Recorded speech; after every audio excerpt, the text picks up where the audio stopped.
आम आदमी पार्टीचं मुंबईत मी दोन टप्प्यात पाहतो की केजरीवालजींचं आंदोलन होण्याच्या आधी जे ते दिल्ली जिंकले ते आम आदमी पार्टीच्या विषयात सादगी असेल, प्रामाणिकता असेल, काहीतरी बदल घडवतील अशी एक क्रेज सामान्य गरीब झोपडपट्टीतल्या माणसाबरोबर मध्यमवर्गीयामध्ये मोठ्या प्रमाणात होती.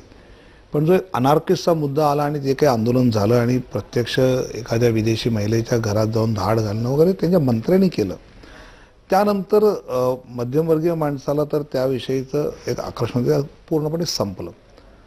आणि दुसरं असं की मुंबईमध्ये आम आदमी पार्टीचे जे चेहरे आहेत, एक आहे मयांक गांधी जे स्वतः बिल्डर कुटुंबातले आहेत आणि बिल्डरविषयी खूप तक्रारी असतात. रिडेव्हलपमेंट ऑफ मुंबईचा विषय त्यांनी आणला होता. ती कंपनी कुठल्या तरी सिंगापूरच्या कंपनीला विकण्याची गोष्ट चाललेली आहे. त्यामुळे पैशाचा खेळ असणारीच एक तो फेस आहे.